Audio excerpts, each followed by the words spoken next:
Alright.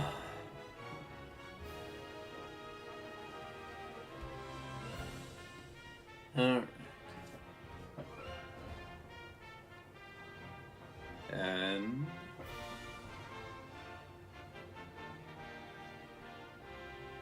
here we are. Whew.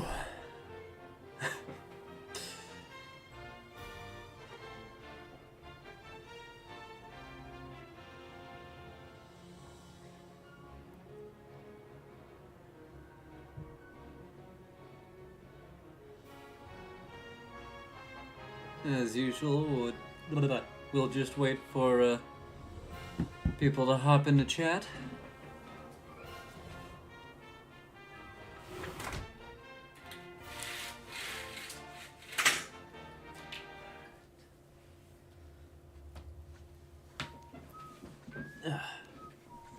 So, the funny thing about this is I believe it's actually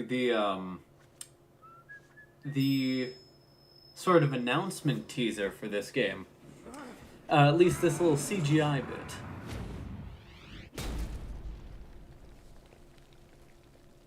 Which, that is such a dope way to announce the game.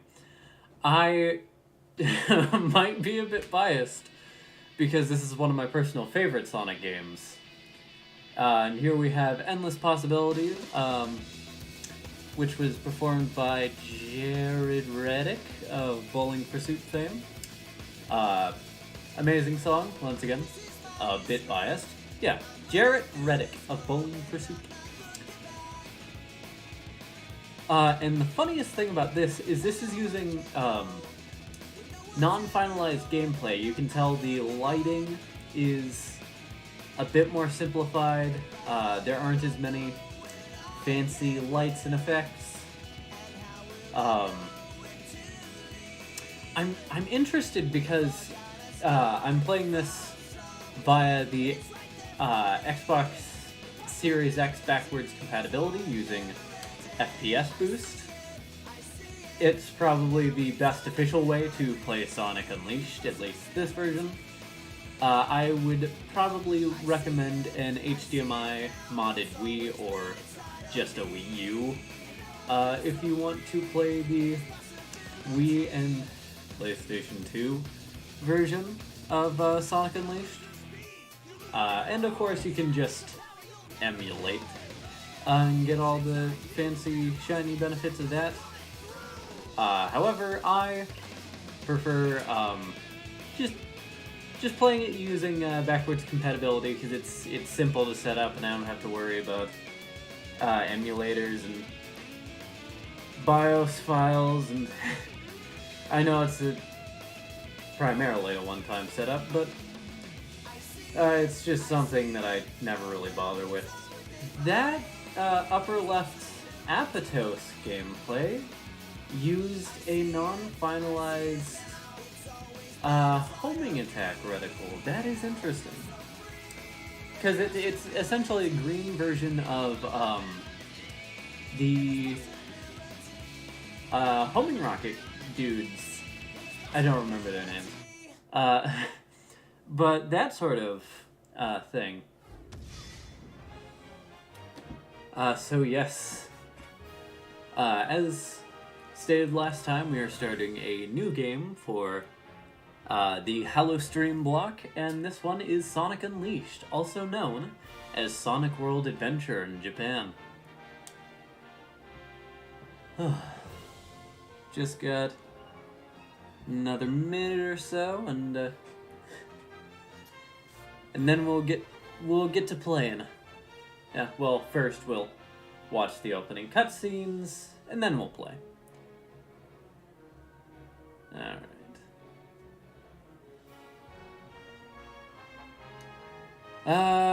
Now might be a good time to get into a bit of my personal history of the game. You know what? Actually, I will save it until we are actually playing the game. Since, like I said, we're only about a minute away before I actually start picking up the controller and start pressing it. Alright.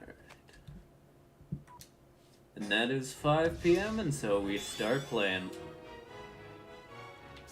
I have beaten this game both on PS3, Wii, and Xbox Series X. This is not 100%, but, you know, I've beaten the entire game. Now it's time to wipe it all clean. This is gonna hurt. But hey, I get to see this beautiful animation done by, I believe this one was done by Marza Animation Planet.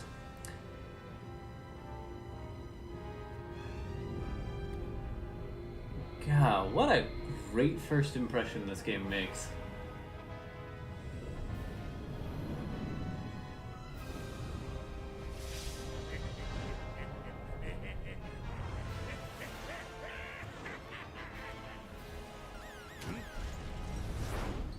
This was the last... Well, no, because... I don't really know if you would count the Sonic Storybook games as, like, mainline Sonic games. But if you're not counting Sonic and the Black Knight, which... Why would you not? It's a fine game. I think people kind of overhated it. God, this animation is just so kinetic and awesome. Right, I digress. If you are not counting Sonic and the Black Knight, this would be the last time that the Funimation, or not Funimation, oh, could you imagine? The 4Kids cast was used for the Sonic series. Of course, you know, Mike Pollock is still voicing Dr. Eggbotnik. But pretty much everybody else was recast. Including Jason Griffith as Sonic, who is, once again, I grew up with pretty much all three major Sonic voices. I had, Sonic Heroes, and there was one other Sonic game that I had growing up that used the original Adventure cast, with Ryan Drummond as Sonic. He does a great job. Also pretty cool dude. And then I had games like Shadow the Hedgehog, Sonic 06, and Sonic Unleashed that had the 4Kids cast. And then, of course, showing remorse, Eggman? If you played nice, I wouldn't have to break all your toys. God, this... Fun fact, this scene was actually changed a bit. You might say it was censored. But it comes with this electrocution bit.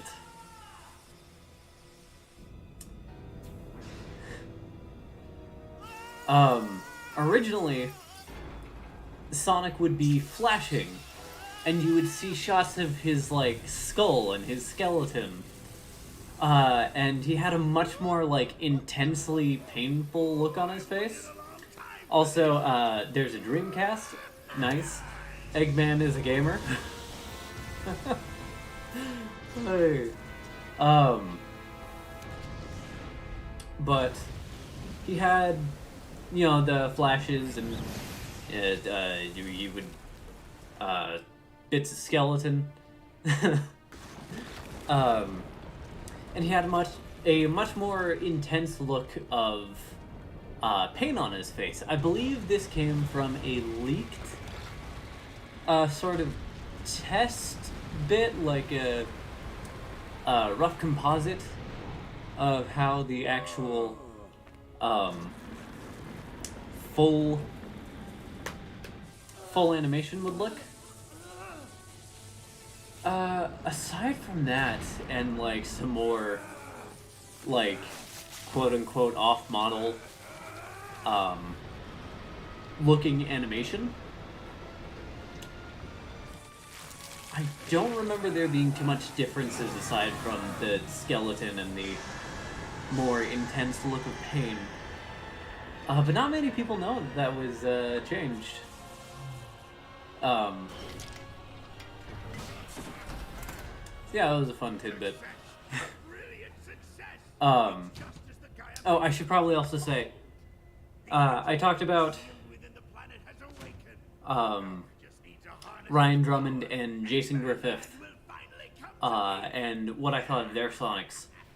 Roger Craig Smith's Sonic, I feel like was really held back primarily due to the writing. I think when given a script, like the upcoming Sonic Frontiers, hopefully, I know Ian Flynn has been talking about as much as he can about the script and whatnot, and sort of the writing process on Twitter and on his podcast Bumblecast. But I'm just really looking forward to the bits that we have seen from all of the demos of Sonic Frontiers. One, the game just looks fun to play. And two, it looks like it's actually going to take itself more seriously.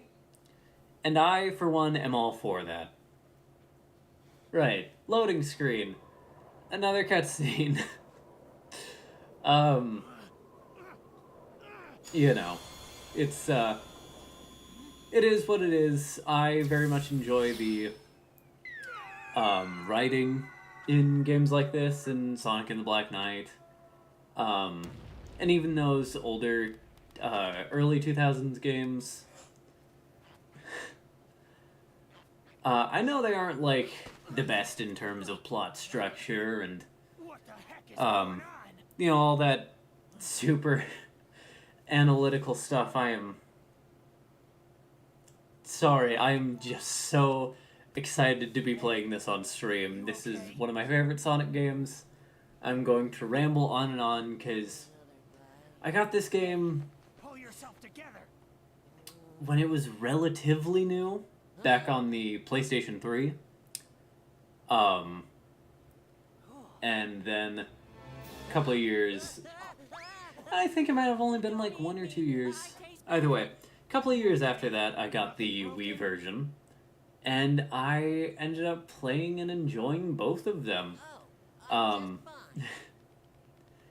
Yes, even, even with Sonic the Werehog, I actually don't mind. It was a style at the time to have, what is it called? Spectacle brawlers be the main big thing with games like God of War, Devil May Cry. I'm sure there are other ones that I'm forgetting about. Castlevania Lords of Shadow, I guess you could consider that one. Dante's Inferno. That's one that my brother had. And I would watch him play it. It's just like, okay, yeah, cool. You know, it's whatever. And then, you know, I would play it for a few minutes, and then it's just like, oh, this is kind of fun. I want to play Sonic. And you know what? Sonic Unleashed was that, oh, this is fun. I want to play Sonic.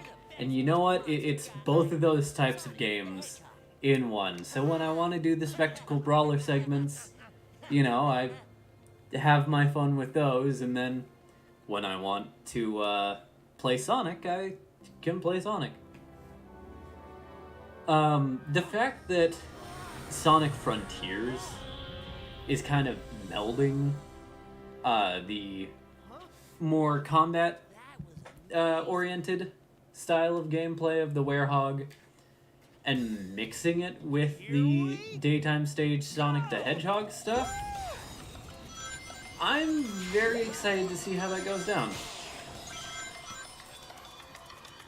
Also, I'm pretty sure, and don't quote me on this because I'm sure it's wrong.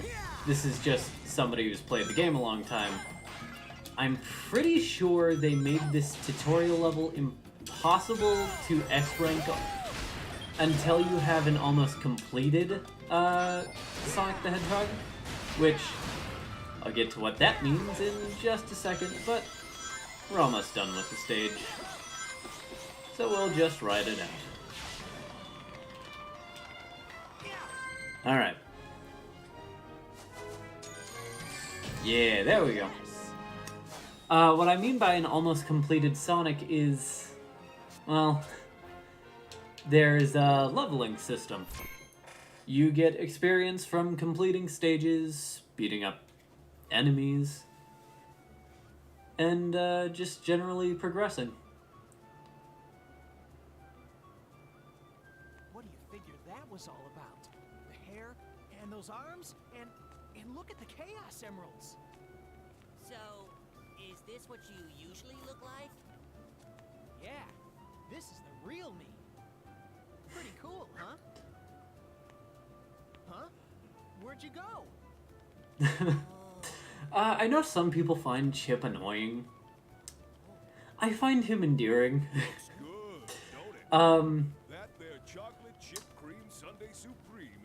Although I will agree that he does kind of take Tails' role as like a little brother to Sonic.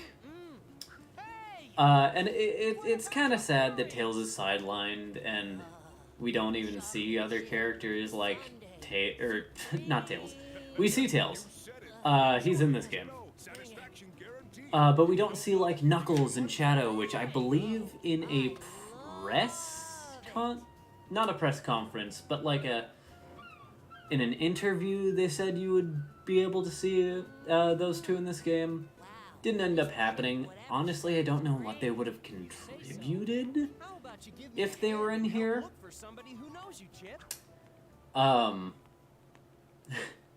But you know, we see Tails and Amy, and I think that's it for like the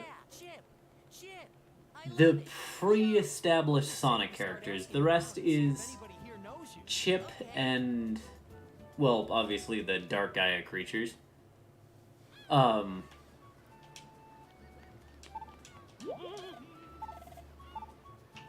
should probably actually read these. Hiya! So how'd you like my ice cream? Best you ever had, right?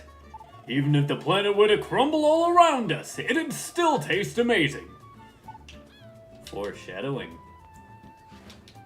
Or, oh, I'm so sorry. No, Wendy. Sandra. I confused her with somebody else. Hello. Lovely weather we're having today, isn't it? Oh, and who's this little fellow here? Do I know him? No, I can't say I've seen him before. Perhaps someone else has.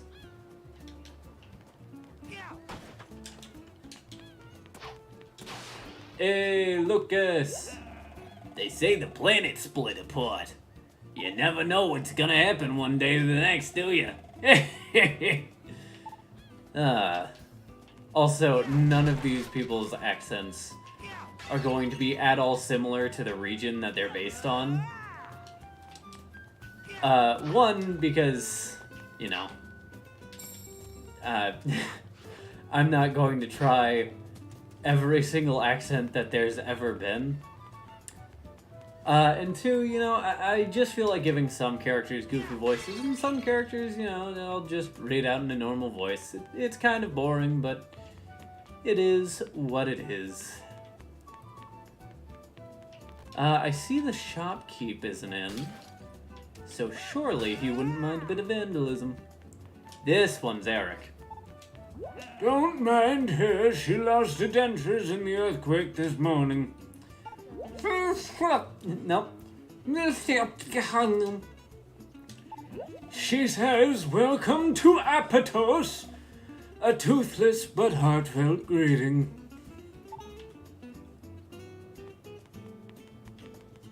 Hey look, moon metal. Ah, yes. Lambros. I haven't seen you in these parts before. Are you a tourist? I know who this little guy is. Nah, sorry. Never seen him before. This kid? No, I don't think I've seen him before. For real? He lost his memory? That's gotta be tough. You can go all kinds of places from just up ahead. Who knows? Maybe that might jar something. Alright. Well, what have we here? Travelers? What a pleasant surprise. Trying to figure out which way to go, Not an easy choice. If you continue straight ahead, you will come to the entrance stage. I have an inkling that it leads to your future. Thanks, I'll take a look. An entrance what? Do you know this guy? No. I believe this is the first time I've had the pleasure. Is he lost? I have lived in this place all my life, but... No. I'm afraid I have no recollection of him. Also, I'm so sorry. I haven't really broken in this Xbox controller, so you can hear it clicking and clacking in the background, and I apologize. An inquisitive response. It is good to have a curious mind. You see, the entrance stage is a gateway to what you'd call hell. It's a sort of hub where you may access several action stages. Gathering medals from all over the world will open new paths for you. Got it. Thanks. What are medals? An inquisitive response. It is good to have a curious mind. There are two kinds of medals in this world, sun and moon. Gathering sun medals increases the power of the sun within you. Gathering moon medals boosts the power of the moon within you. And increasing your power will, well, increase the number of action stages available to you. I could explain in more detail, but experience knows no substitute. May I suggest you go to the entrance stage and see for yourself? Alright, so let's do just that. Looks like we can get to a bunch of places in the village from here. Something shining! I wonder what it does. Oh, now I'm all curious.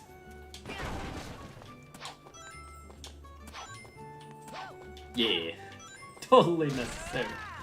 Alright. Windmill Isle, Act 2.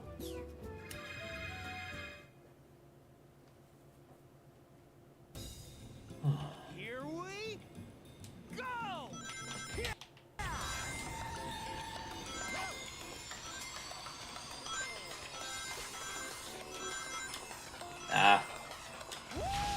The higher you jump, the more speed you lose.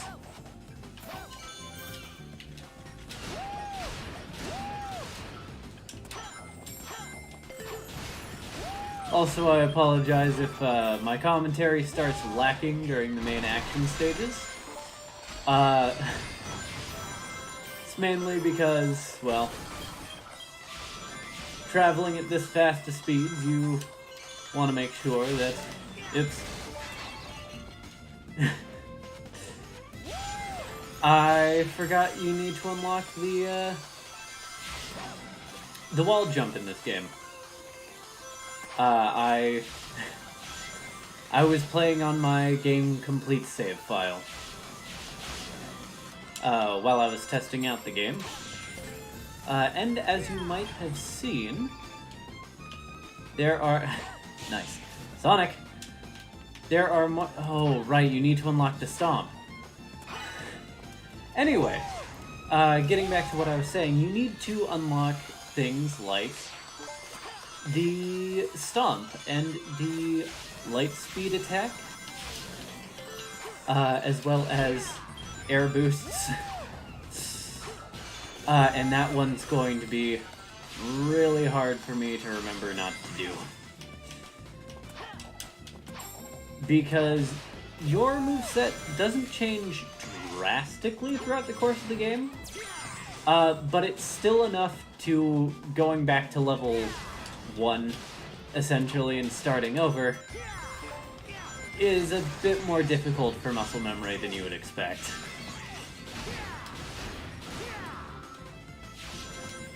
Cool! Alright! Bring it on!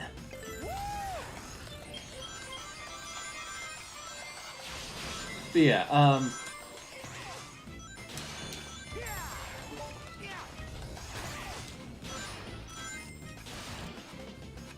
the game requires a bit more thought than just holding boost to win, as many have accused the daytime stages of being.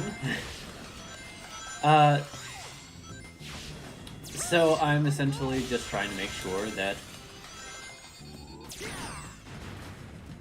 I get all the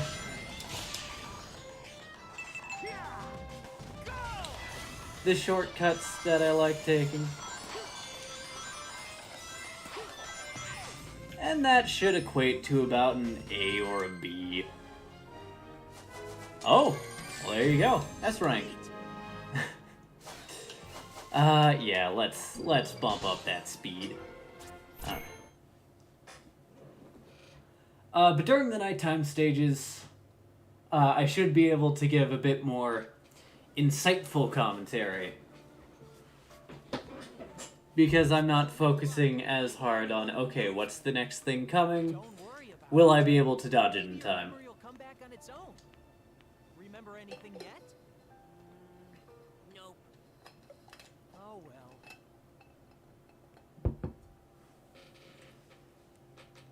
well.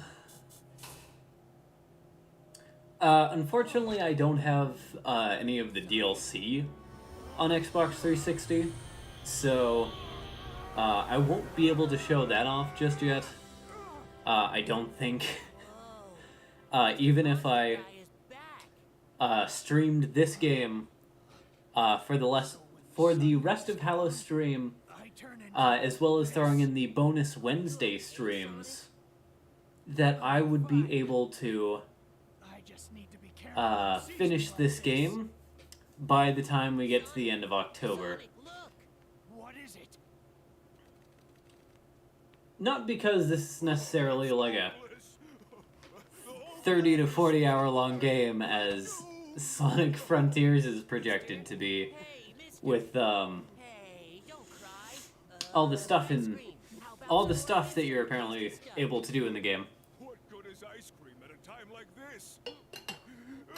If I remember that press interview correctly with Izuka-san. Your arm just stretched. Weird. But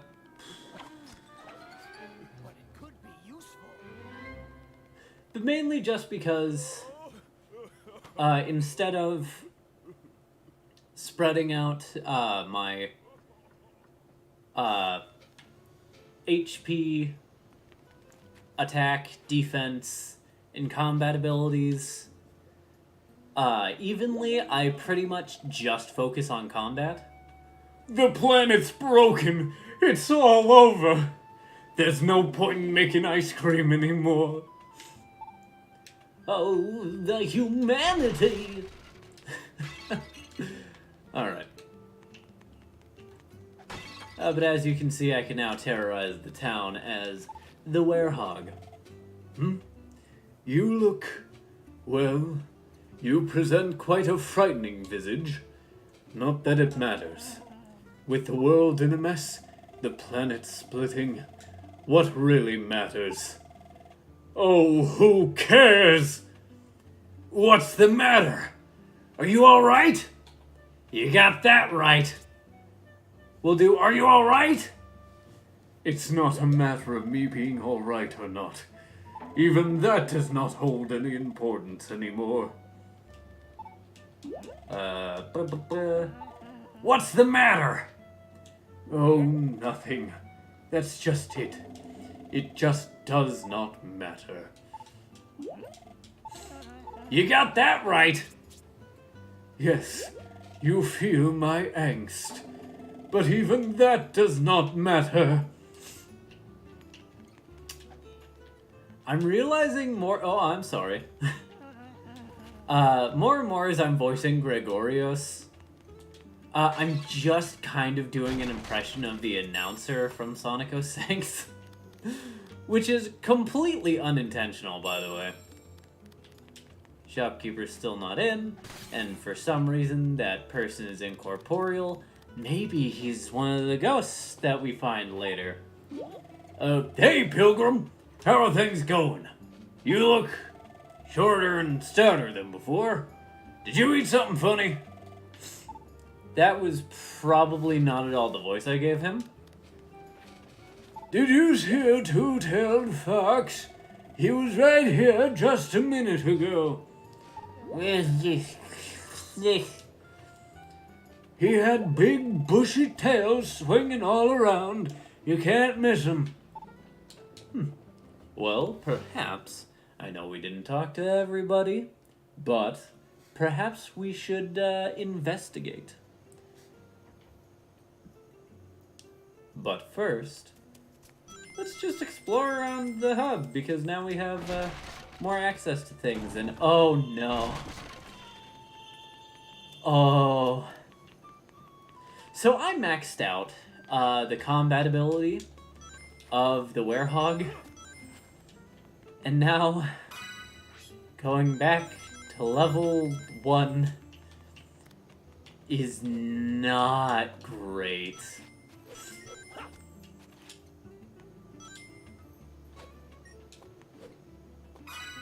Alright. Oh yeah, that is another thing. Sometimes this game locks camera movement, and you can do very jerky, like, looks to the left and right. But the game does not give you full camera control at times.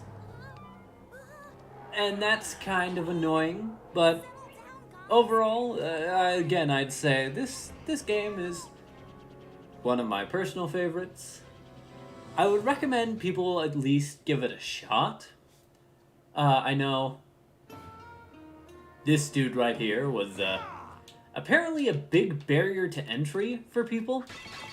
They came to play a Sonic game and, well, they ended up getting a Sonic game with this dude attached. I'm sorry, I just really like all the things that you can screw around with the environment.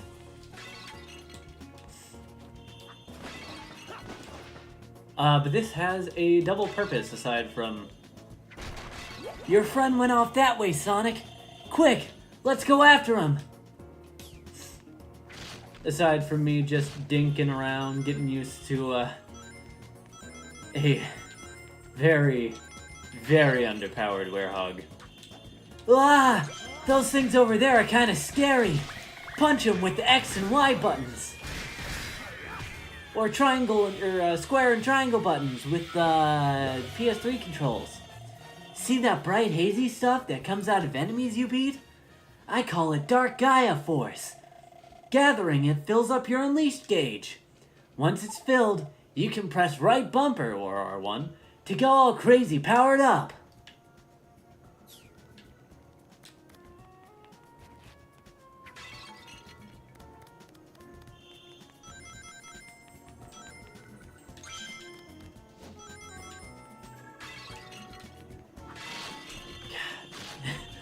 Playing it on a system that can actually handle all the things that the Hedgehog engine was built to do, it's really something else.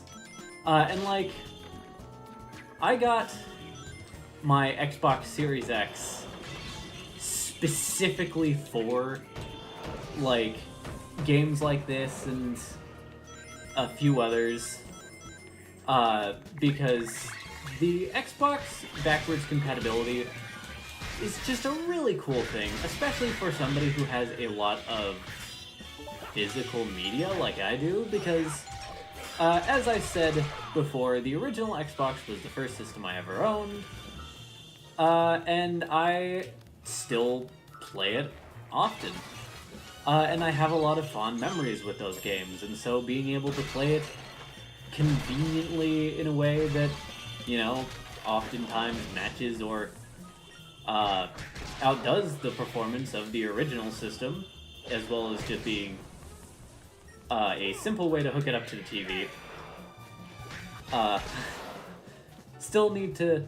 Enemies drop yellow gem-looking things when you beat them, right? Those are Chaos Orbs, and they give you EXP. That means level up, Sonic. So, if you want to get stronger, grab all the Chaos Orbs you can. Also, doing this Chip voice is going to be the death of me.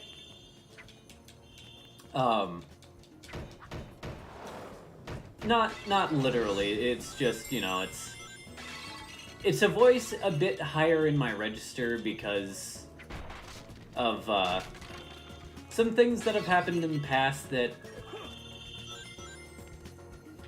almost permanently damaged my vocal cords, if not did permanently damage my vocal cords.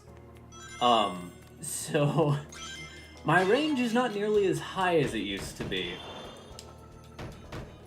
So doing these higher voices, like I can't sing anything past a baritone. Maybe a very low tenor 2 range, but that's just, you know, a baritone. In like choir and whatnot. But that's a story for another time, I feel. Essentially, long story short,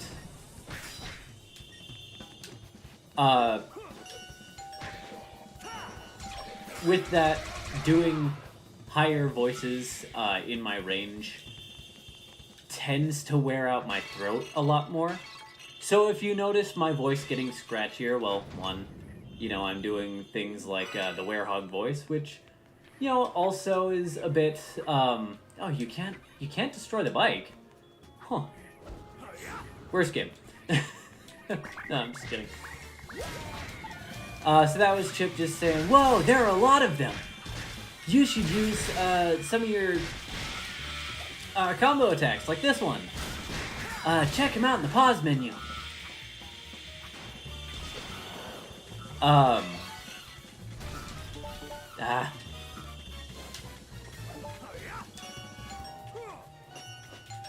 love, the friggin', I forget what they're called. They're not called egg pawns in this game, I don't think. Because those are the orange-looking dudes.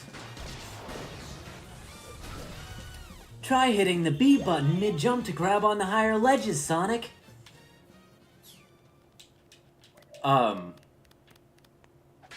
But essentially the egg pawn looking dudes. I love their, like, whatever you call it. Dramatic finish is the, like, cinematic finishers from Dragon Ball Fighters. But I think it's also what you call, dang it. I think that's what you would call it. Come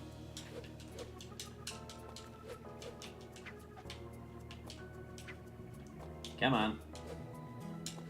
Alright, fine, I'll leave it.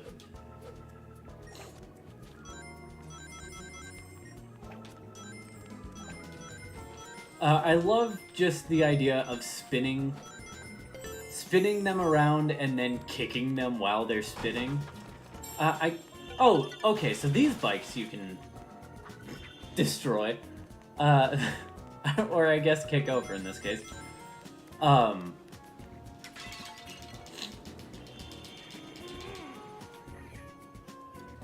But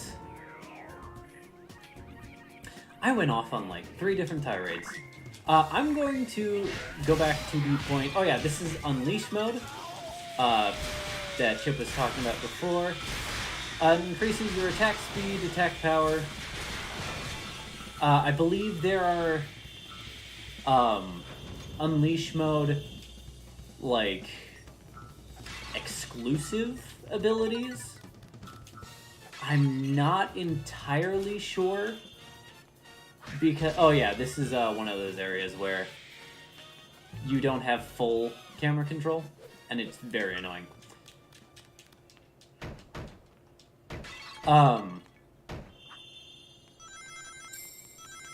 But because I tend to wait so long before upgrading things like my Unleash meter and my health bar, I tend to forget to use it when I have it. And I believe you can only use Unleash mode once you get to that little white bar, which, you know, at level 1 is when it's fully filled. When you get to higher levels, it's, you know, lets you use Unleash mode before you fill up the entire bar.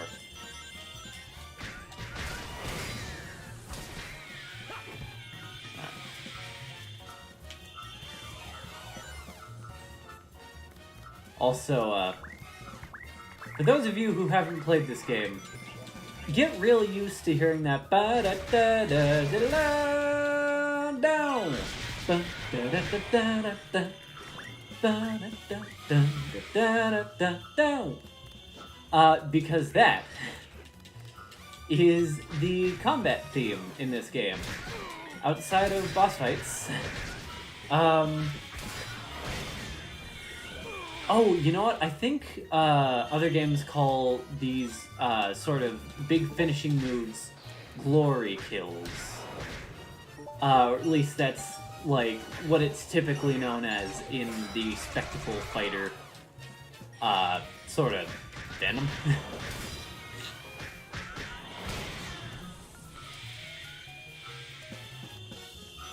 But now that that fight's over, I want to show you can upgrade your battles, or you can upgrade your levels mid-fight, mid-level.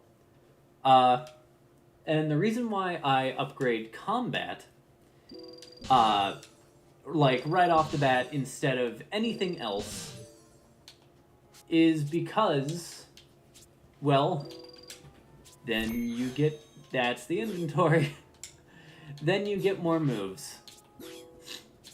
So, like, we got the Donkey Kick combo, we got Egg Scrambler.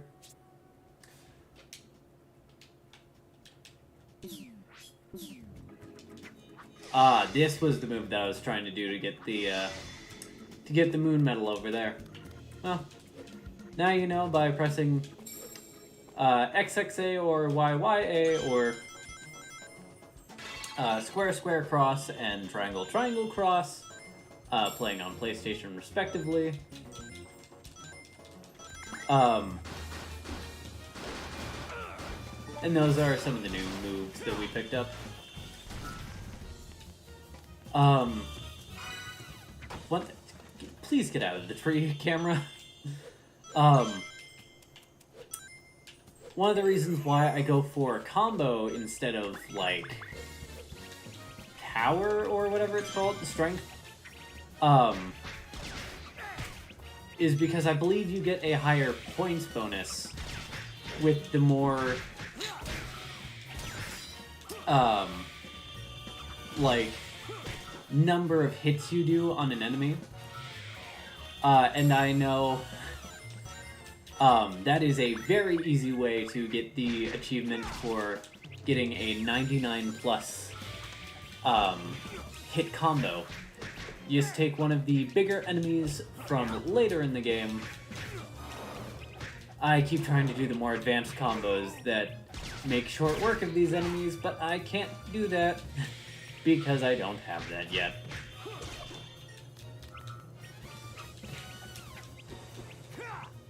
And that's one of the reasons why, one of the other reasons why, rather, I upgrade the combat so early with the Werehog, and pretty much spend the entire game pumping points into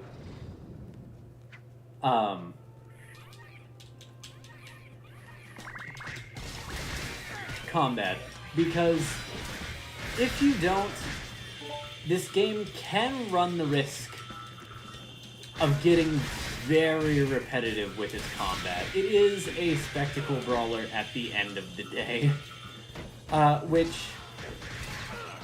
if you aren't using combos effectively, can tend to drag on if, you know, you don't know what you're doing.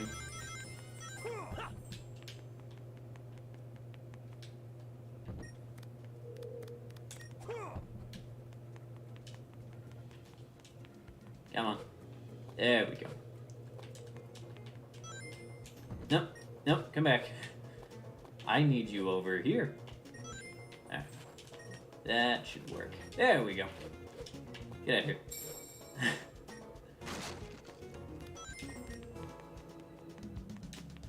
I keep trying to move the camera. Oh yeah, and this is a passive power boost. I don't have the raw numbers, but I believe it does the same amount of damage as a normal Werehog Sonic in Unleash mode. But the nice thing is, those can stack. So you can just be very powerful, even at, well, I'd say like level 5 strength, probably. Level 1, you are still very, very weak to some of the later game enemies, as, you know, you would expect.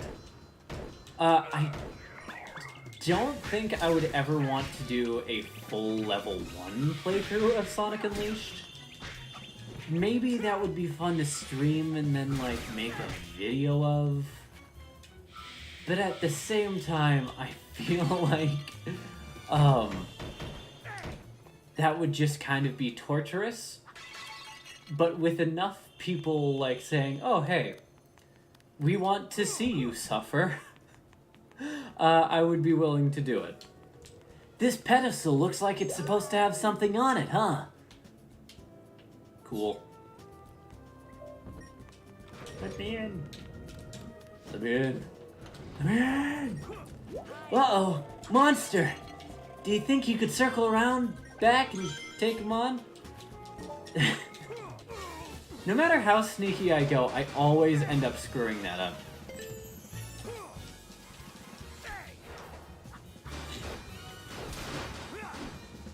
Alright. Wah! We're so high up! Better take this one slow and careful.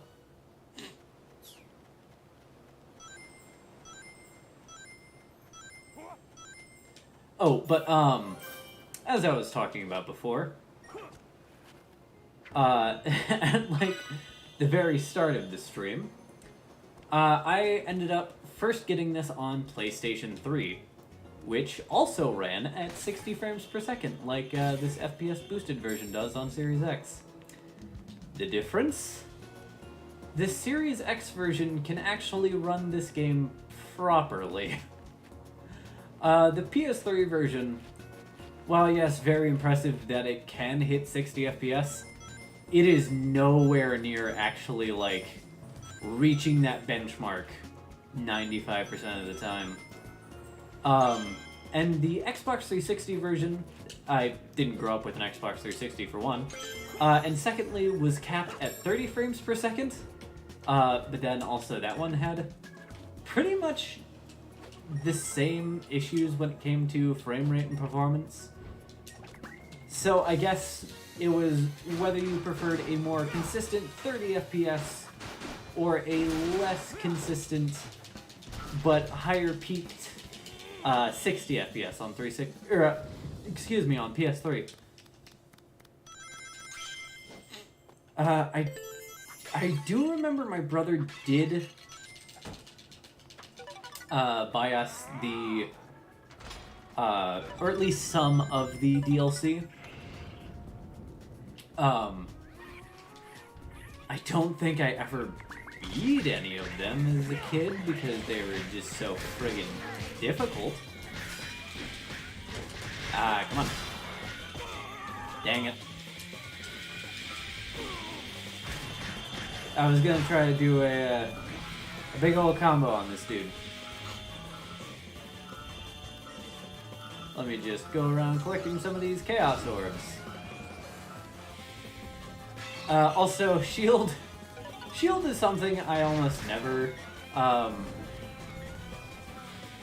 upgrade unless I'm out of anything to upgrade. Also, Hightails. Oh, Hightail.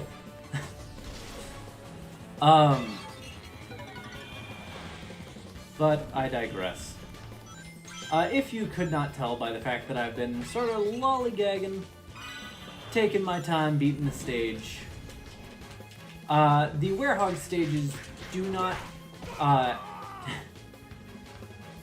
take your time into account as much as, you know, the daytime stages do.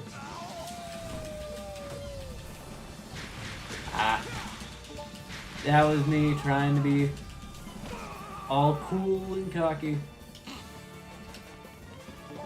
But the less health that an enemy has when you go to do these big finishing moves, ultimately the more time you get on the quick time events. Oh, I should have collected that last ring for 440. There we go.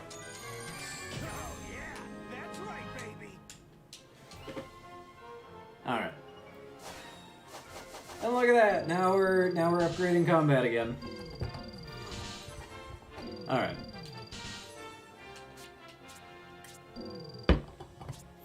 And then I guess Sonic can get something. Saying Sonic as if, you know, they're not the same person. What are you doing out here?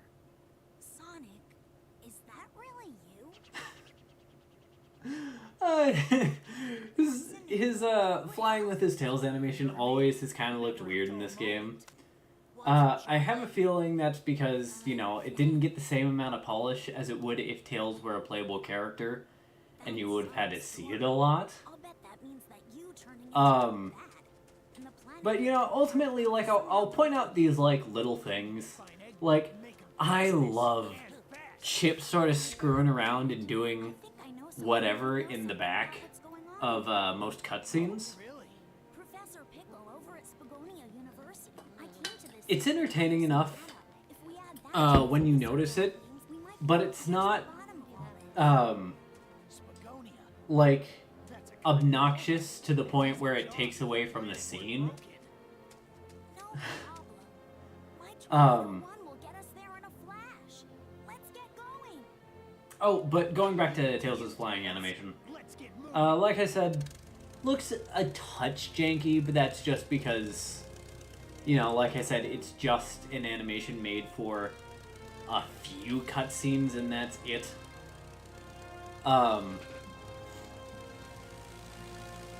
They don't really spend too much time on it, which I'm very grateful for. I would rather they focus more on making the gameplay fun. Not too shabby. I'm not gonna voice Tails. I'm sorry. The professor's just a hop and a skip, and what's happening? Here comes the parade. I've got this one, Sonic. Tornado. Battle mode engaged. It's kind of funny that they had, like, just the text earlier in the scene, and then it switches to Sonic! To defeat Eggman's robot, press the buttons, A, B, X, Y, or cross, triangle, circle, square, that appear on screen to attack. If you fire too much, alternate between pressing LB and RB, or L1 and R1 on PS3, to rebuild your power. The tornado can't be fixed up while operating, so please be very careful. Shooting down those golden helicopter bots can net you some bonuses. Destroying the blue jet bots seems to give you more energy. If you somehow run out of energy, first off they give you the energy recovery thing. But secondly, how? I'm probably not going to be perfect at this stage, but I'll do my best. Like I said, I did grow up playing the PS3 version. I do pretty regularly alternate between playing like PS3 and using Xbox controllers for things. So for me, it's mainly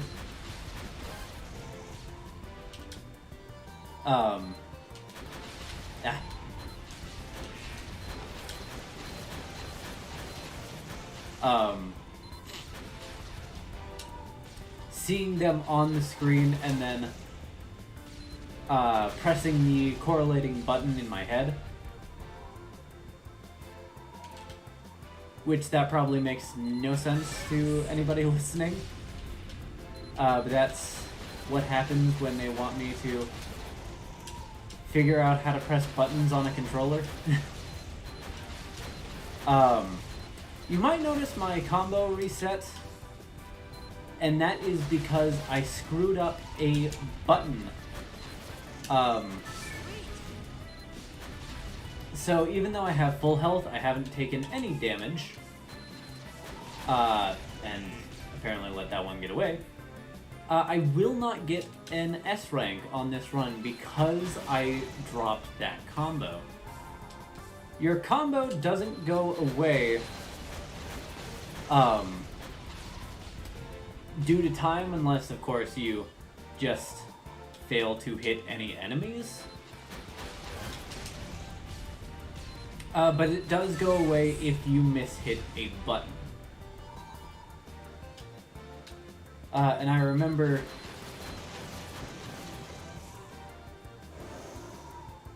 I feel like I should have hit him. Like, I felt like I played the animation and then it just decided not to.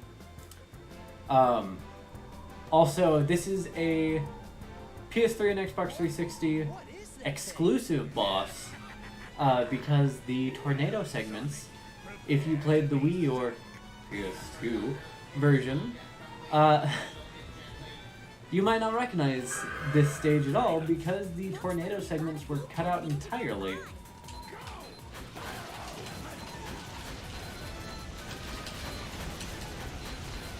And that is why I would always lose the S rank whenever I was playing this as a kid. Because I would mash the button that it says when the shuttle doors open very quickly, and I would accidentally hit it one too many times, and none of the missiles flying towards me would have the correlating button, and I would lose my combo. So at this point, I just don't worry about getting perfect. I just do as best as I can. Also, this stage, or this boss fight rather, has a timer. I should have gotten that. Has a timer. But if you manage to fail so often as to run out the timer, I'm pretty sure he just flies away.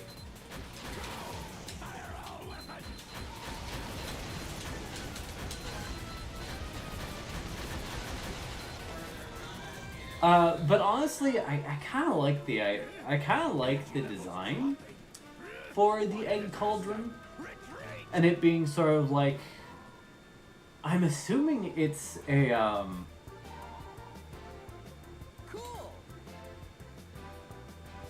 like a, what are those called? Big old carrier ships, whatever. Yeah, B rank, whatever. I've S ranked it before. I don't have anything to prove. This is Spagonia, Sonic. Now go see the professor. Let's see, the school he teaches was around here somewhere. This is my first time back home in a while, but this place is in an uproar. You're looking for Spagonia University? The university's straight up this road. You'll see it. Lots of activity and students milling about. Yo, I ain't seen you before. You're supposed to come by and pay your respects to Mauro, you know? Mauro! You came from Apatos? How did you get here with the planet in such a mess? Do you have your own airplane or something? You'll notice some of my voices begin to get very familiar. I love what you've done with your hair. That windswept look suits you. Whoever did your do must be a real pro. And that's because, like I said, I'm not here to voice every single character. I'm not even gonna talk to every single character. Hi, what's up? The university? Yeah, just make a left at the corner over there. Not that I go much. I've been spending way more time having fun. Also, I don't have the stomp yet, but,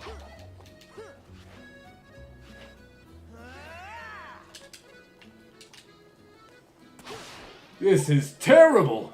You see, I came to this town on a business matter, but now with the world in shambles, I'm stuck just sitting here. I've got appointments to keep with I've got appointments to keep with clients in other locations too.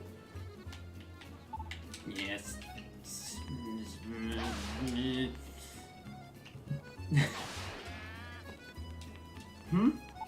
Oh, sorry, were you talking to me? Where's the university? Never mind.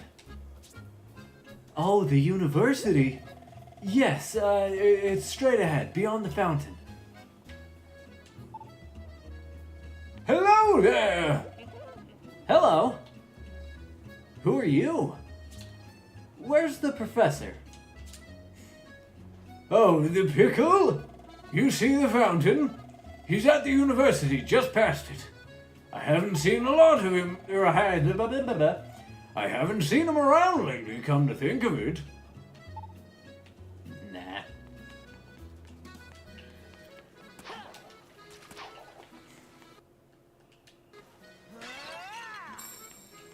I don't think... Yeah. One of my favorite things is they don't want you grinding on this pole yet, so they just put a giant invisible barrier around it. But what I like is there are people, obviously people in different locations all around the world in this game. Like I said, in Japan, this game is known as Sonic World Adventure. It was a little bit before the fires hit. This old man showed up and a whole pack of robots. Poor Professor Pickle off. Lab data. I love Jason Griffith. That sure sounds okay. What a horrible thing But- to do. We've got to go help that professor guy out, and fast. If he got kidnapped that long ago, he's got to be real hungry by now. And if I was that hungry, I don't know how long it would last. I'd rather be dead. There is a really nice accompanying animation that was released by Marza, known as Night of the Werehog. I believe it was put out on Okay. like the Microsoft and PlayStation Network, but then was later pulled for some reason. Come on, Sonic. Let's go ask around about the professor. It's a big town. I'm sure somebody knows something. I'll meet you by the town exit, okay? Kidnapped? You mean Professor Pickle? Wow, you're in a hurry, aren't you? What's going on? Professor Trouble. What's new with you? Nothing. Oh yeah? What kind of trouble? Well, that didn't help. Oh my gosh! Has the professor been kidnapped? Oh no! Then none of us is safe. Is safe? None of us are safe. I'm definitely going home. Oh, Dora.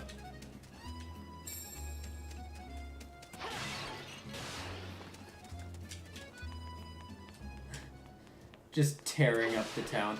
Where's the professor? The Pickle has been kidnapped? That was not all the voice I gave him, but whatever. The professor's been kidnapped? Well, then those rumors were true. I know some people who said they saw him in Missouri. You learned something's fishy in Missouri.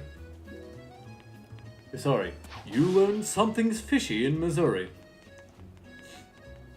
Alright, let's talk, Tails. Did you find anything out about the professor? Huh? Somebody said to look in Missouri. Alright, let's head out. I just finished up tuning up the tornado here. Okay, let's go. I'm not done yet. Next stop, Missouri. Up, up, and away! But yeah, a line, when you come here in the daytime and meet up, or, I guess, stop Eggman from terrorizing the villagers. You're not from around here, are you? Is this your first time to Missouri? What brings you here? Are you on vacation? Or are you a salesman? A line doesn't really make as much sense in the Wii version, and PS2, because they cut out the tornado segments. I haven't seen you guys around here before. Where did you come from? What? Spagonia? I'm so jealous. I've always wanted to go, just once in my life.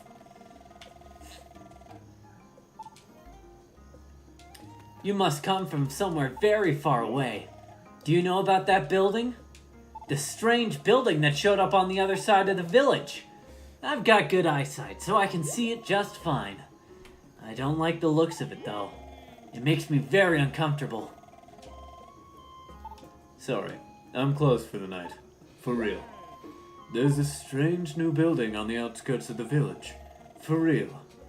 This is way too This is way too creepy. I can't run my shop now. For real. Alright. Oh my! Don't you ever cut your fingernails? What? You turn into a beast when nighttime comes around. What kind of joke is that?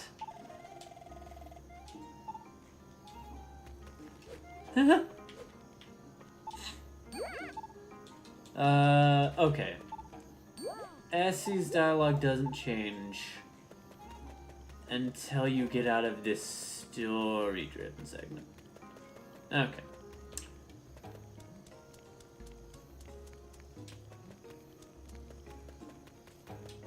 There it is. And I believe there's another one. Yeah. There we go. Yahoo! Oh, and weirded you out, did I? What do you do? Sorry. What are you doing? Do you know a professor? Never mind. Hey, so are you looking for a long-lost someone? That's so sweet of you. I don't know a professor, but I do know someone who is looking for some help. That's what the spirits tell me, at any rate. Ooh. Anyhow, the entrance stage is right past there. Buck up and get on in there. And that is the most lively you're going to hear that, dude.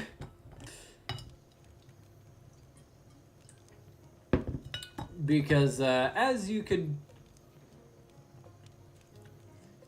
probably tell by the little purple reverse sweat drops, I guess, he is possessed by Dark Gaia minions. Or, I guess, Dark Gaia energy. And eventually we will have to find a way to free all the possessed people.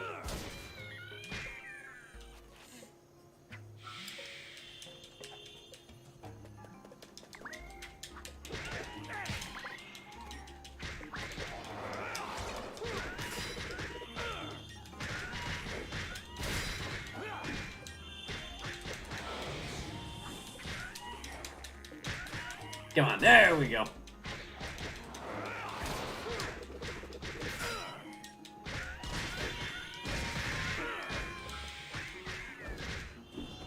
Alright. And, of course, during the daytime, they act like their normal selves. They act like their normal selves. Oh, there it is. I was about to say, I could have sworn there was a record around here.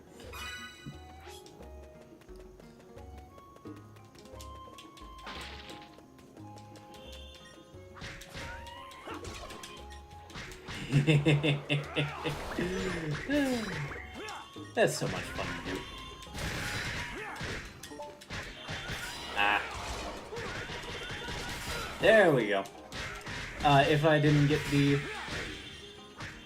combo already, I would have gotten the combo for doing a 100 plus, or 99 plus, attack combo right there. Come on. Get out of here. There we go. That wasn't necessary, I just felt like beating up some dudes.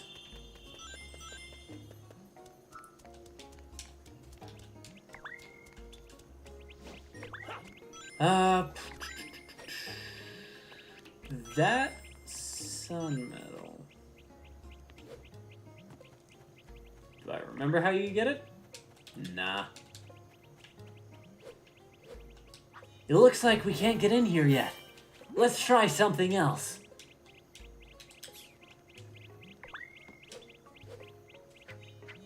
Do you have to come back in the daytime? That's my theory. Ah, come on.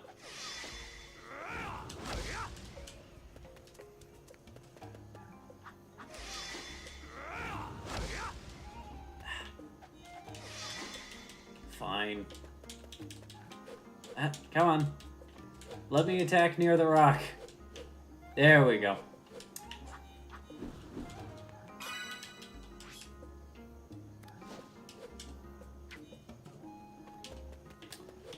But sort of getting off the topic of Sonic for a second, I have been playing some other games recently, one of which being Super Dragon Ball Heroes Turquoise Tea, found in Missouri.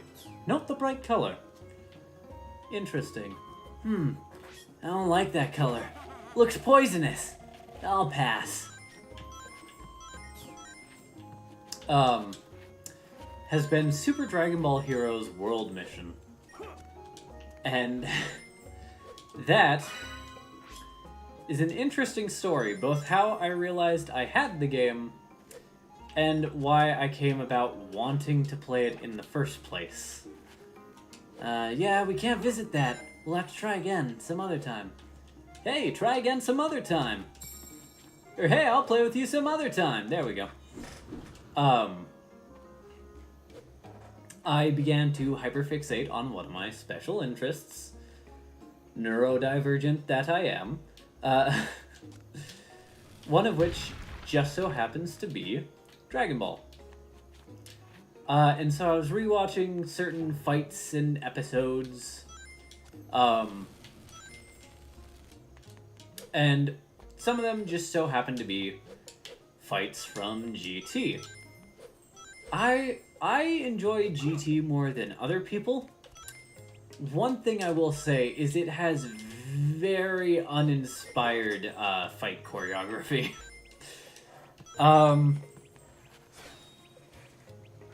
But I digress.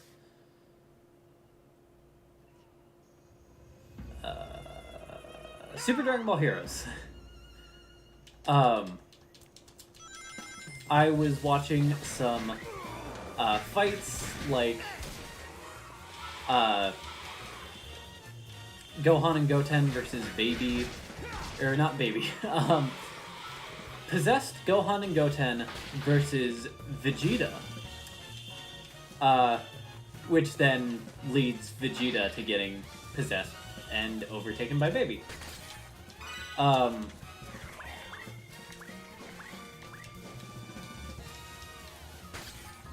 Dang it. You can't hit that one specific skull. Huh. Anyway, And I was just like, there's something I haven't really noticed until now about GT. And it's that Goten has my favorite, like, Saiyan hairstyle out of anybody in the entire series. Like, it looks pretty cool with one side being sort of slicked down or to the side, while the other is pushed way out to the side. It's kind of like Goku's, side hair spikes pushed to its natural extreme. And I think that's very cool.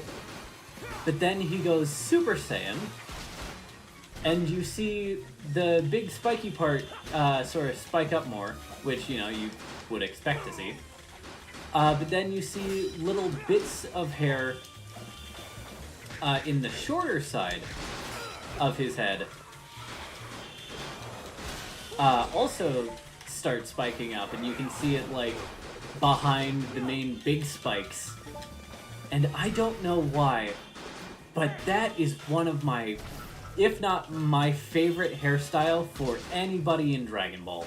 Like, not even limited to Saiyans, Super Saiyans. I just think that is the coolest hair design in Dragon Ball. A second close is my favorite character, Future Trunks. Which, it's kind of funny. Goten is a character that I never cared about before GT.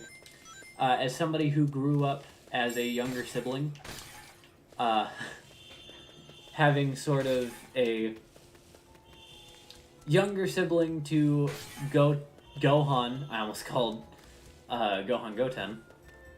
Having a younger sibling character just never really appealed to me. It's kind of like the Junior Ghostbusters and Zack from the 87 TMNT movie? The 87 TMNT series? It's kind of that problem where you don't want to see yourself, you want to see what you can become. There we go. And, you know, it's less so that and more so they wanted a cute child character, as well as having a Goku-like figure while Goku was dead. That worked out swimmingly. But overall, Goten was never a character I found particularly interesting. He was just sort of Trunks' friend that he would fuse with and make Gotenks. And I have always loved Future Trunks. Like, pretty much from the outset.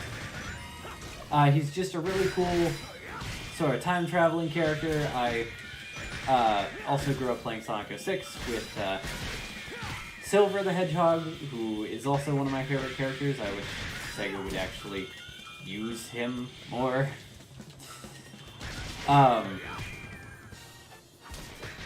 But like those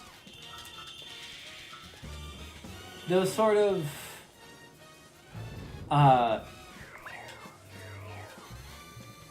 time traveler characters who go back to the past to save their future, or at least a version of their future, and just like mainly rely on hope, or mainly powered by hope, rather than, you know, obviously Trunks being a half Saiyan, he's kind of harnessing the power of rage with Super Saiyan, especially since Trunks has a unique form called Super Saiyan Rage. But, it's one of those things where, yeah, he's just a really hopeful character, and just seeing sort of the dichotomy of his sort of ruined, destroyed world, and seeing him trying to adjust to a more peaceful time I have always liked that type of character. And so, to then have GT, where he's, you know, pretty much a completely different character because he didn't grow up in that ruined timeline. It's fine. I'm not asking him to be a carbon copy of his war-torn future self. But I feel like he just kind of was a bit too passive throughout the run of Dragon Ball GT. And I just always thought that Kid Trunks was an arrogant little jerk.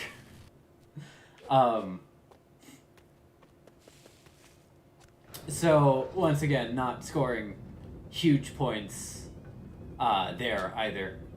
Oh, this is the one. I think you have to... Oh, no. Okay. I did it correctly there. Okay. Cool.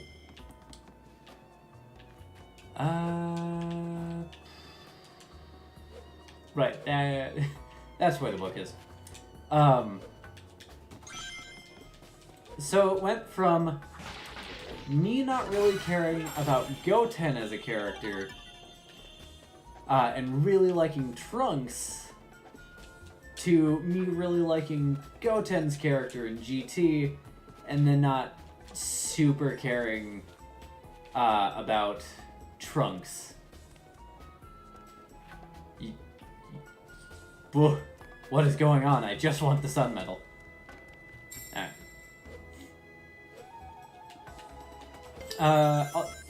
I will, popping back into the world of Sonic real quick. There are various power-ups you've seen me collect. Now, oops. You can tell that I don't use,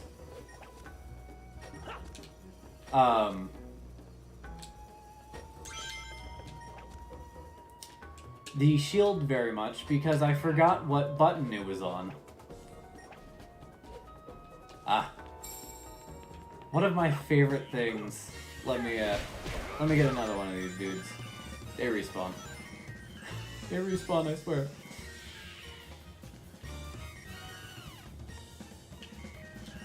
Yeah. Maybe killing them both will make them respawn.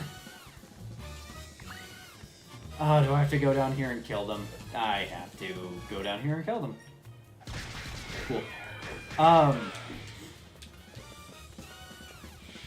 But, oh, it physically doesn't let you jump to the right from there.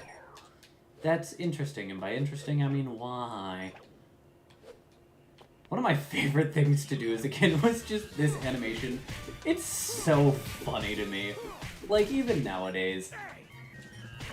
Is it a bit sadistic to admit that? Maybe. But you know what? It is a video game and not indicative of real life.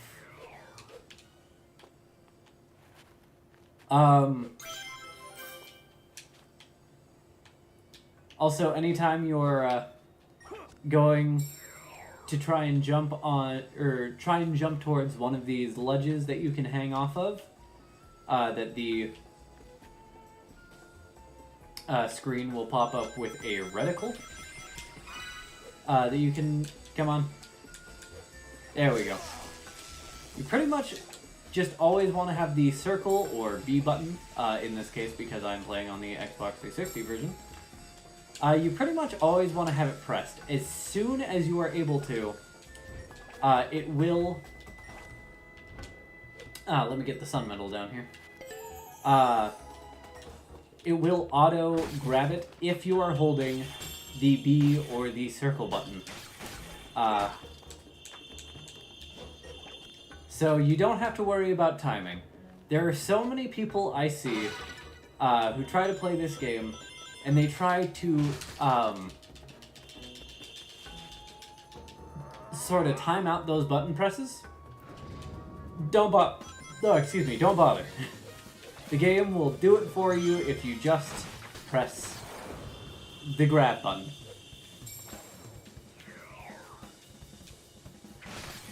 Alright. Right, I don't have any of the dashing moves yet. And just to show you that, yes, it does further increase your power. I'm not quite sure if it's a multiplicative buff. But gods, does it feel fun to do when I actually remember to do it. Alright. And now this one, we want to bring this one up. Want to grab those before they disappear. Bring this up. The reason why I'm doing those mid-air attacks is just that way I can get a bit of height, or a bit more height out of my jumps.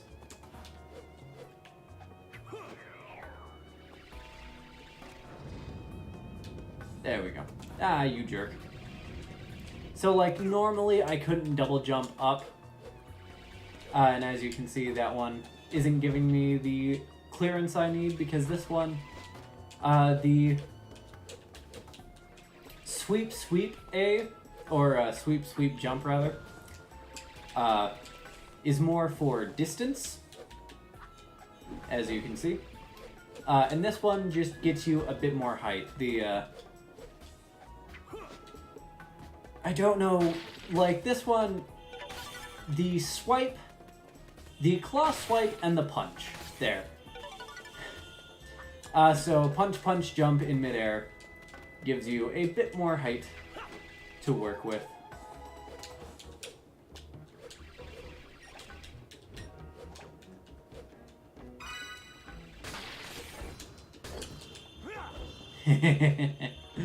That move's so fun to do. Right. And it just instantly respawns, because it is a jerk and hates me. Alright. I should be able to make it... Yeah. No! Let's try... Oh! Alright, didn't even need the... didn't need the extra distance. Height. Alright. And here we have the final room of the level.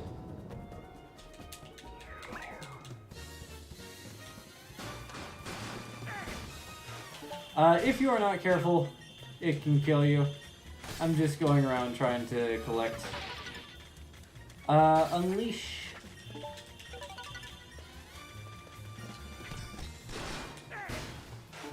There we go. Eventually, with enough force, that was a bit of a janky hitbox.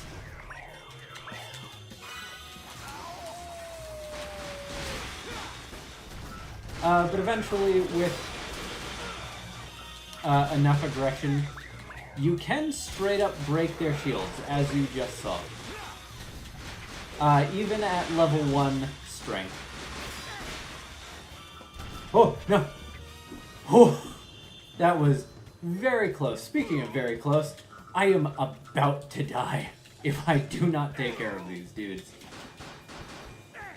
I just died. I am probably going to get a C rank for this stage because of that one screw up. Alright, there we go. Did I miss that entire... No, it's because you have to do this entire room again. Right, now that I've shown you that it might not necessarily be a multiplicative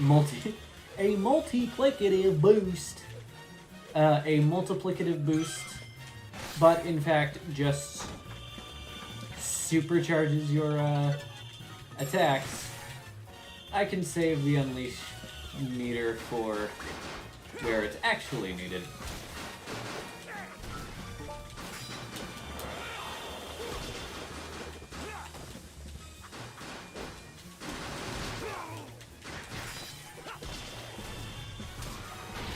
Also, unlike in the Wii version, I tend to go full offense because they have this really dumb shield system where you have a certain amount of shields and those blue oval things that you might see me collect from time to time. Not the actual shield that I just picked up, but a shield like at oval that you can see just above the unleash meter represents how many shields. Why can't I break this skull? Excuse me? There we go. That was an interesting collision bug.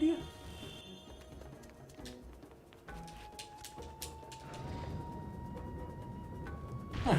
Either way. And yeah, you can't make it up without cranking this second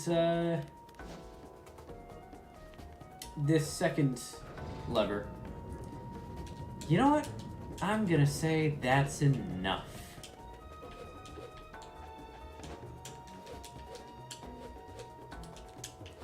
Just maybe. We'll see. Alright, one more go. Alright, I'll crank it up a little bit more. Cool.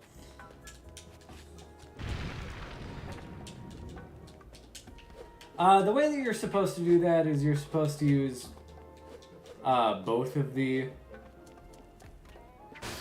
boxes, and they want you to crank both of them, both of the sort of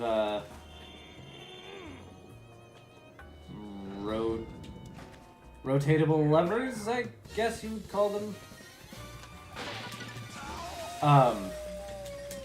Both of the dials. They want you to crank those up all the way. I choose to not.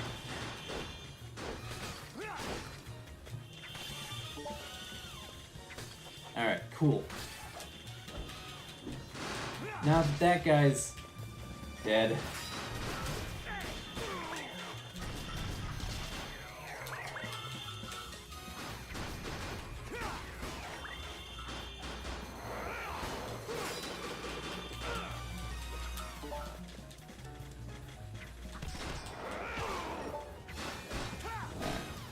Almost enough for the unleash meter.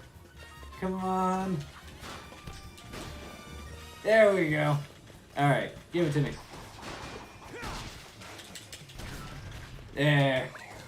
Just get these shield goons out of the way. Or, not shield, sword goons.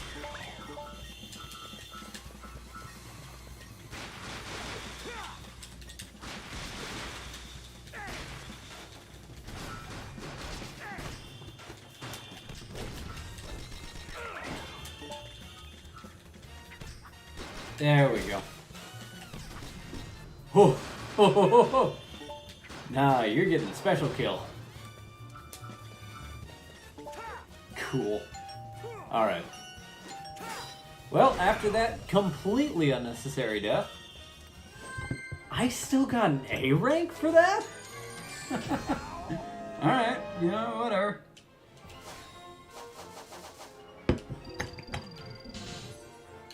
Oops, nope. There we go. Alright.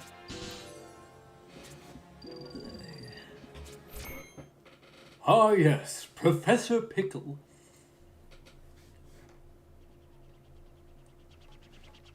Professor Pickle! Are you alright? We got here as fast as we could. Professor? Hello? How dare they call this culinary concoction food? Look here, do you see this sorry excuse for a sandwich? The bread should be no less than 3/4 of an inch upon it. one tablespoon I kind of hope that we see the human characters again in some form or fashion. I know that Tales Tube, a sort of series that they've been doing on Oh, I learned something. the Sonic the Hedgehog social medias, It's good to see have shown the human characters again.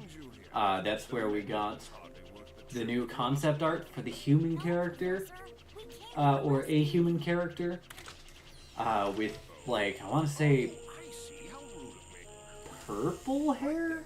First things first. About Time someone taught the chef here. For Sonic Frontiers, File a complaint later, Professor. I'm kind of wondering if that character is supposed to be for Sonic Frontiers or if it's for Sure to collect the something else. before departing. Because, like, I don't think we've gotten a single word about that character, not even, like, their name or something, Thank you. ever since that first teaser This crisis. on Tales Tube. I think it was the first Tales Tube. Starved after being fed nothing but those terrible Want some chocolate? My, don't mind if I do. I love how he doesn't even grab the wrapper. He grabs the chocolate on the chocolate. Which, yeah, like, you know, that's reasonable. But just the way that he grabs on the chocolate with both hands. documents are known as the Gaia Manuscripts. I don't know, it's very strange to me. The legend of a disaster that befell our planet some tens of thousands of years According to the Gaia manuscripts, after chaos and, Gaia manuscripts. This isn't the first time the I forget what the ancient prophecy villain was for, some of the other games. lies at the very core Sonic Heroes didn't have one. of the phenomenon. Shadow the Hedgehog, that was aliens. I don't know if those were ever prophesized. Organisms spawned at the planet. Necessarily more of just like So how do we stop this dark Gaia and put the world back together? talked about. Luckily, Dark Gaia has yet to be fully we most Sonic 06 had Solaris in the Flames of Disaster. called to thank for that. Except no, it didn't, because that game wrote itself out of the timeline. The planet. By It's so returning funny. to the chaos The game did its job for the other games, where they don't have to acknowledge it if they don't want to, because technically the game never happened, because it erased itself from the timeline with blowing out the Flames of Disaster. But I digress. I was talking about Super Dragon Ball Heroes World Mission. Right. So... I end up seeing GT Goten. Hey, where are you going? Let's find that temple.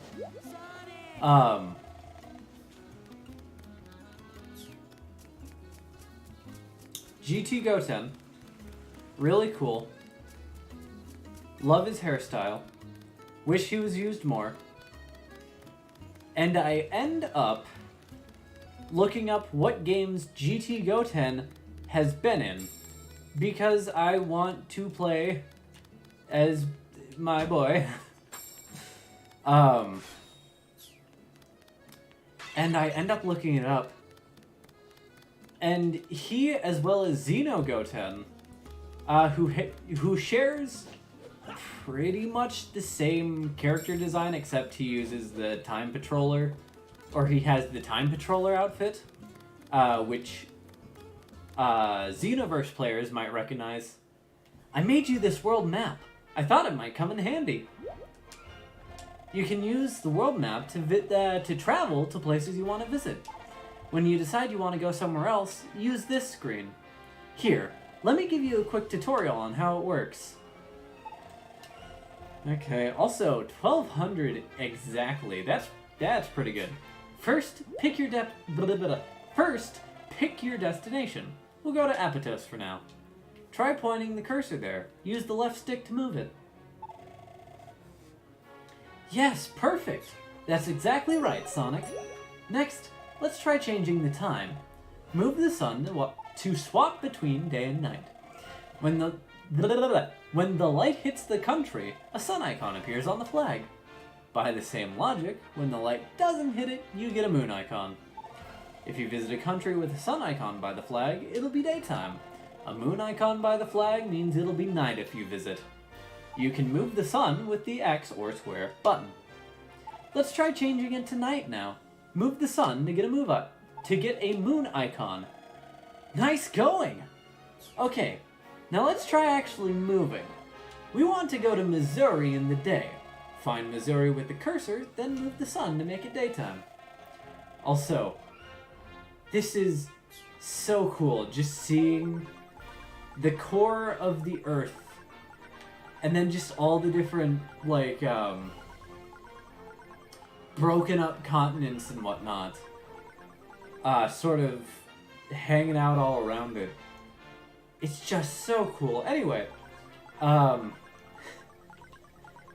there we go. Missouri in the daytime. Perfect! Awesome work, Sonic! Okay, next stop, Missouri. This was the cutscene that I said doesn't really make sense in the Wii version.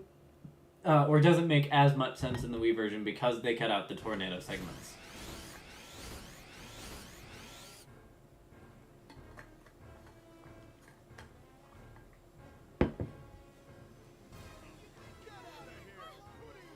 Who are you? Fear not, my good villagers. If you all behave, I won't have to do anything now. Also, you might see... Do is tell me where the temple of Get done. You might see what most fans would recognize nowadays as Orbot. You might notice he isn't colored red, aside from his gloves. And he doesn't... Sonic. Yeah, that line doesn't really make sense in the Wii version, but because they use pre-rendered versions of the PS3 and Xbox 360 version, Still be alive, you stubborn little hedgehog. they weren't going to cut that little exchange out just for that. No reason to tell you. In any case, But that little robot that you saw was actually unnamed in this game and has a very different voice than the Orbot that many people know today. In this game, like I said, he doesn't really have a voice. Or, no, he does have a voice. It's very different from what we've seen, or what we have now. And he was actually known as Ergo, because, well, you'll see later. Right. You can't let him get away with that, for real. Sorry, I'm just not in the mood to run my shop right now. For real. He ran off that way, for real. So he's the one they call Eggman. He's quite the troublemaker, isn't he? Still, nothing I couldn't handle. That was the most frightened I've been in a long time. I think I'm actually still jittering. Say, did you see my grandpa? Isn't he great? Eggman tried to threaten him and he didn't even flinch. He's such a great man. But then, that's why he's the village elder, of course. I have all the moon medals. Alright. And now, we get to explore this in the daytime. This is your reminder to hydrate if you have not been doing so already. Nice. Alright. There we go. Yeah, you're supposed to come here and collect it in the day. Does he trigger a specific dialogue? That's interesting. Usually, when you find a spot that you need a specific upgrade for, Chip will chime in and go, "Hey Sonic, I don't think we can get there yet. I wonder how you get up there." Or something to that similar effect. There we go. Alright. Now we have Savannah Citadel, Act 1. I will say I'm probably going to end the stream after we fight the first real boss of the game, which is the Egg. Egg Devil Ray is not the first boss. That is the Egg Beetle.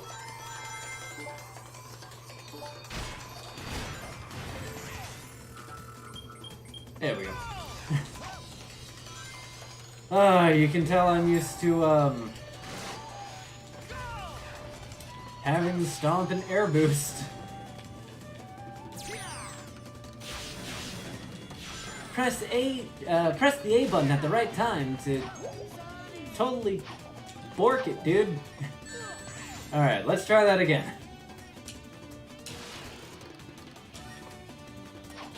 I just want the tape. Okay, cool.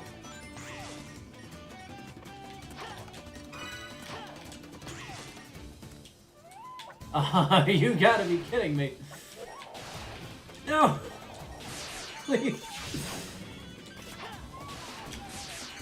Alright, fine.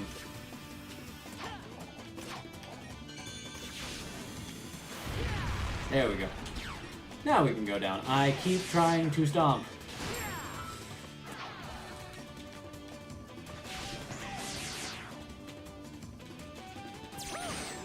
Oops, sorry about that. Ah, come on. You know you want to let me back up there. Cool, thank you. But the reason why I keep going out of my way to collect the Sun and Moon medals is because, for those who don't know, the later acts of this game are actually gated by needing a certain amount of Sun and Moon medals. It's not like, oh, you have to collect specifically, you know, you need to have 122 Sun and Moon medals to continue. I mean, technically it kind of is that, but at the same time, not really. So what you do is you collect Sun and Moon medals throughout the game.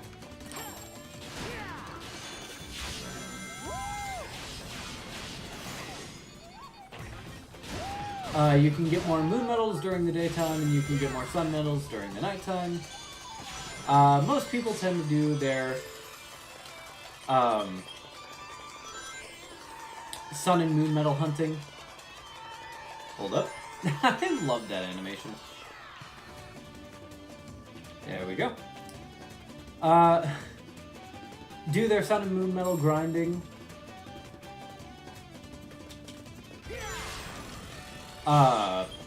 During the nighttime, I tend to do a bit of both. I am so used to having the wall jump.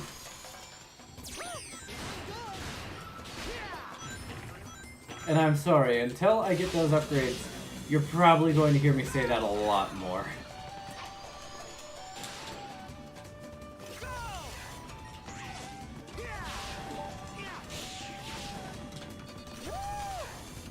Alright.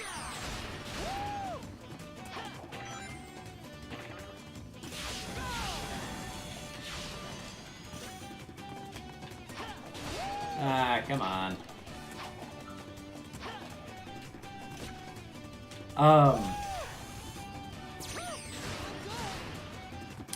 There was something I was saying. I'm just gonna go back to the topic of Super Dragon Ball Heroes World Mission. Oh yeah, I like when you don't have boost and you press the boost button. You just kind of leave a little smoke trail behind you. But Super Dragon Ball Heroes World Mission is one of the only games that has come out in America, because the other games are other Dragon Ball Heroes games. Those are pretty much the only games that let you play with GT Goten. And I was just like, oh, that game costs $60. I don't have the money for that right now. I will have to pick it up some other time. I can tell you I probably got a D. A B, okay. I'm a I'm a lot harsher on myself than the game is. But as you saw on the status screen, you can see what level your Sun and Moon medals are, and roughly how many you need to get to the next level. It doesn't give you a specific number, but essentially you need to be level 7 by the time you reach the end of the game. And if you're collecting Sun and Moon medals even passively, especially in the Werehog stages, you should be just fine. How'd you get here so quickly? No matter. Also, how did you get here so quickly? You've been fighting this dude for literal decades. You know how he gets here so quickly. That's his whole shtick. Egg beetle, go!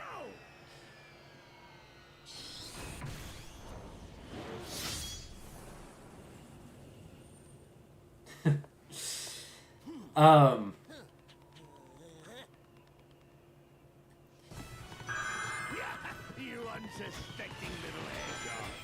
My egg beetle. I joke, but really, it doesn't really matter that much. Also, for this boss fight, you can either jump into him or boost into him. Always boost into him.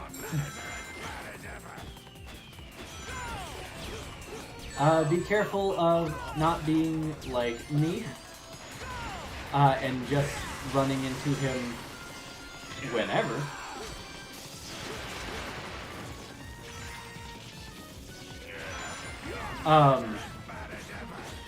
No, dang it, I was going for the sun medal. But essentially you want to boost up to him to bait him to open his jaws. And then you boost into him to then take him out. And you can do this boss fight in under a minute. I think my best time is like 54 seconds. I'm not as high a level as obviously when I did it before, but I want to do that boss fight again just to get the S rank to show you what you should be doing. But first, the first Gaia temple. Is that the Temple of Gaia? Let's check it out.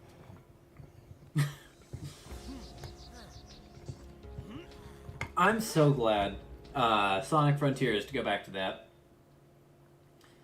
seems to be very expressive again, because like What is this place? I've been missing it.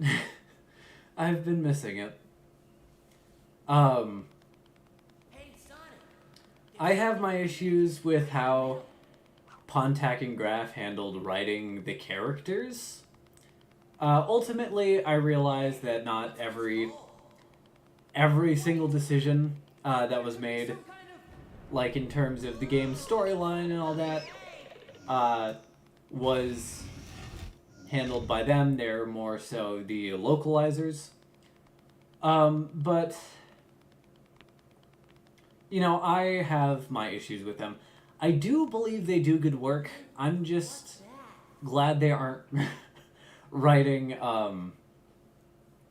for the mainline Sonic games anymore. I wish them the best with what they do. You know, now that they're not working on Sonic, I hope they have success, unless they turn out to be terrible people, in which case, disregard what I just said. Pontac and Graf dead. But until, you know, we know they're terrible people, I wish them the best. I just don't think they properly handled the characters like Sonic, especially Tails. Their Eggman was alright.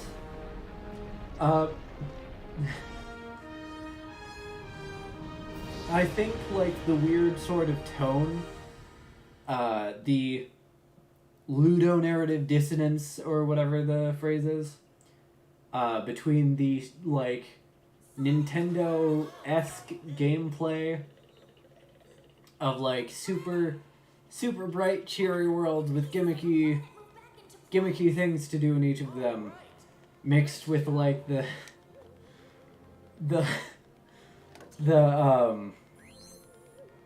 friggin' trying to be serious tone, but it falling super flat because they feel like caricatures of themselves.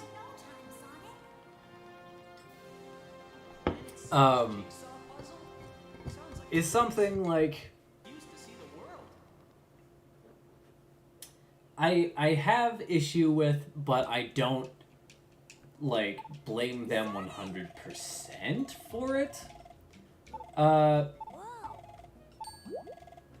Sorry, explain it again? I did space out. Come on, pull it together, Sonic. Okay, once more, from the top. As I was saying, wait, what? What was I saying? Oh, right. Hey, Sonic, let's go find the professor and tell him what happened. He'll be super happy to hear the plan, something. Oh, and the part that comes back, the part that came back includes Hallowstream. It might be worth a visit. You can check it out on the world map. Ooh, one more thing. I almost forgot. From now on, you can change night and day when you're in a village. You can use the pause menu to advance time. Give it a try. Also, I know I said I would be reading that sort of normally, but I do kind of, like, want to give it an inflection so that way it's not just like, Sonic, it looks like you spaced out there. Did you catch all that? I heard you. Sorry, explain it again? Okay, I'm heading back to the tornado. Gotta keep it up and running. But, like, I do want to give it sort of that more character-like inflection, so that way you know, hey, I'm not just spouting random nonsense right now. Which, to be fair, a lot of the times I do spout random nonsense, like Super Dragon Ball Heroes World Mission. Let's get back to that.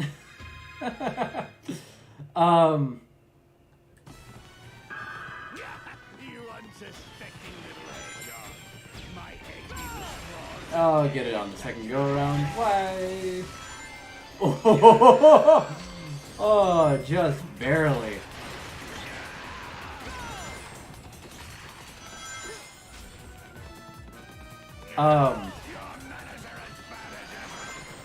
Dang it. Alright. On the last run.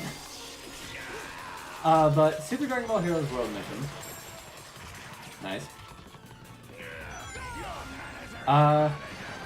Came out Nintendo PC, Nintendo Switch. How did I miss it? Again. I might have to not boost through there just to make sure that I get that friggin' Sun Medal.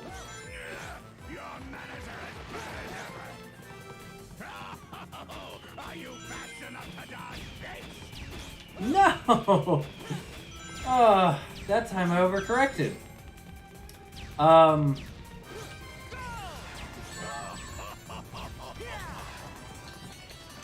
Oh, you can't quickly just restart stage. No!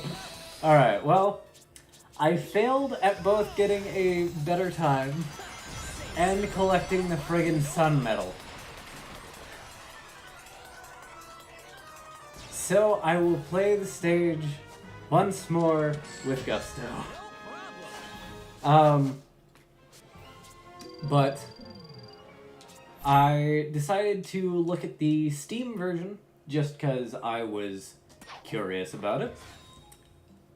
And it turns out, at some point I had bought it. It was in my Steam library. And I'm just sitting there going, I have no recollection of this event. When did this happen? But you know what? I wasn't complaining. So I have been playing that whenever I haven't been preparing other things. What elevation do you need to be to get that friggin' sun medal?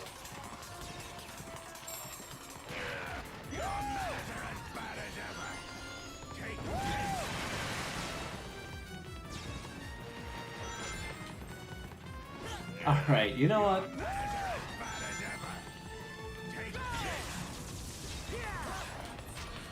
Well, okay. That's not gonna be sub 1. Sub 1.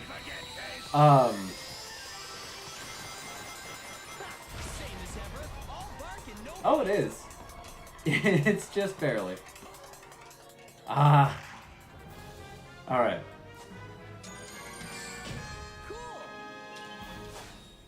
I'm going to finish it off when I get an S rank. I don't remember if I said that before.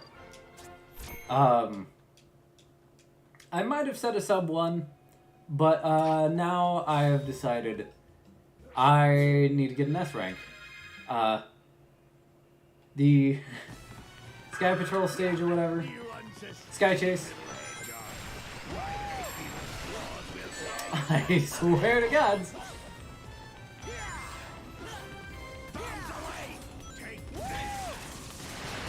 I will get this sun medal if it is the last thing I do on screen today.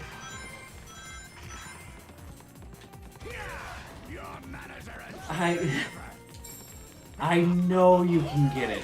I swear to God you can get it. I had it on my save file before I wiped it to start this playthrough.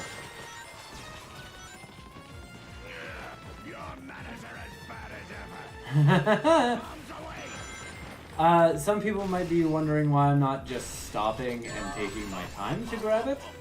It is because during the boss fight you cannot stop running.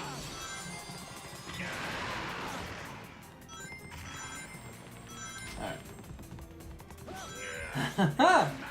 It's just impossible, I have realized. Alright.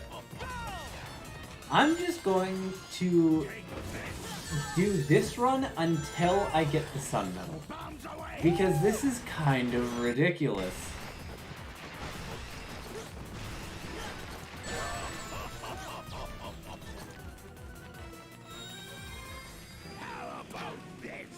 But Super Dragon Ball Heroes World Mission, I started that entire... Oh, you've got to be friggin' kidding me. Well, enjoy this section, in which I cannot collect the sun medal. But yeah, as you can see, there is an entire separate phase of the boss fight that you skip by just...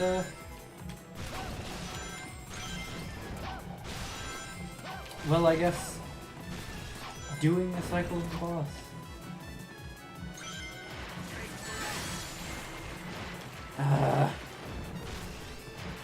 And to your right, you will see the sun medal that we keep failing to collect.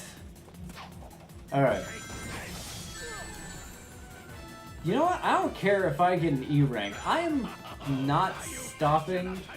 I am not hitting Eggman until I get this friggin' sun medal.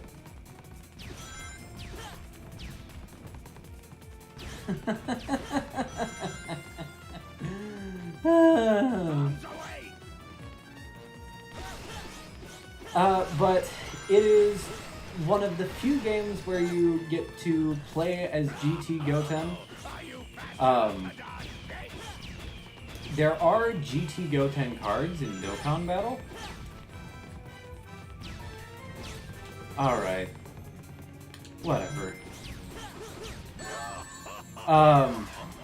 There are GT cards in Dokkan Battle. But those are very old cards that came out near the beginning of the game. And are very much not cards that you would actually use.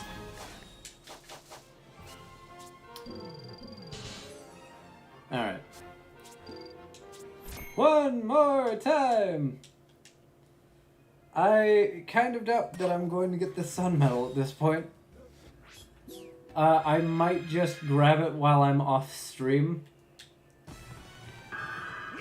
You unsuspecting little egg. My evil claws will tear you to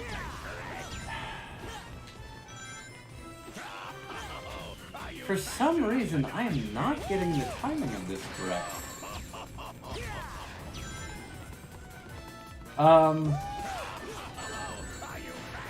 But with that being said,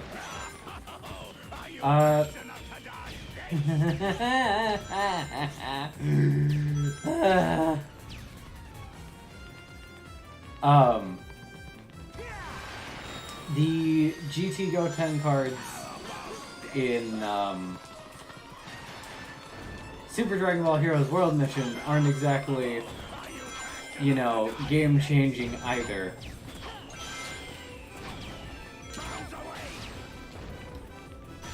But you can go Super Saiyan and you get my favorite hairstyle.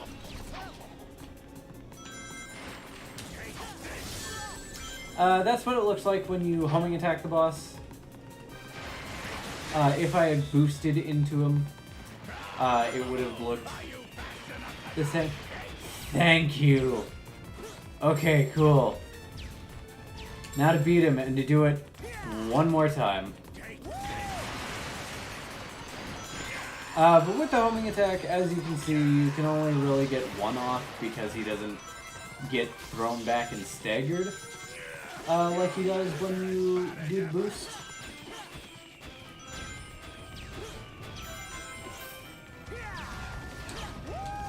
So I would very much recommend I haven't checked the speedrun strat. I'm sure it's just this, because I couldn't really imagine a quicker way to do it. Short hops once he's bouncing, because short hops lose the least amount of speed, while still giving you the most, or giving you, you know, the ability to hit him.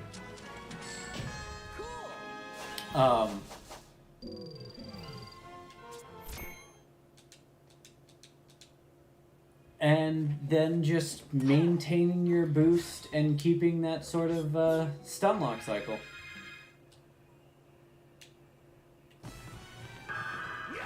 You unsuspecting little egg. Do it. What? Alright. I got the ring just slightly after my ring energy depleted.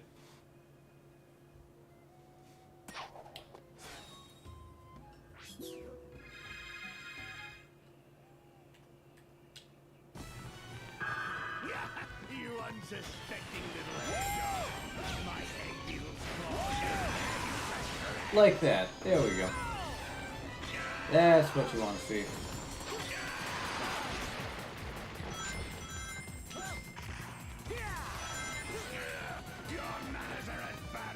Oh, that was an animation.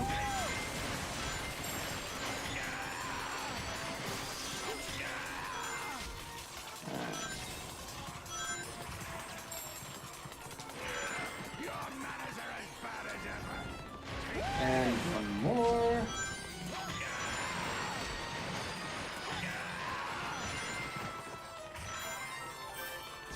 There we go. It doesn't beat my previous time of 54. Yeah, it's just barely gonna go over. Yeah.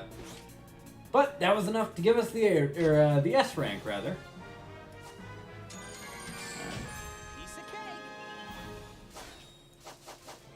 And that is probably where I'm going to call it for today. So, thank you all so much for watching. This has been Max CVA, also known as Fioka the Leader. Oh, real quick. Mumble, mumble, bumble, bumble, whisper, whisper. We finally made it, huh? How do you like this town, Joe? I'm so tired from the long trip. Now let's get us some wares to sell. Hey there! Are you talking to a doll?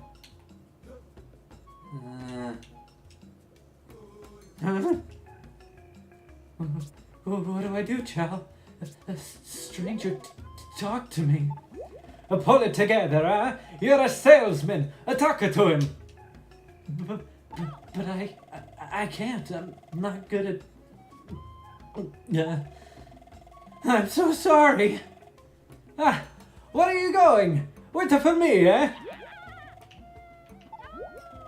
And that was the mysterious stranger. I'm pretty sure I already said his name. Oops. But, that is where we are going to call it for today, for real.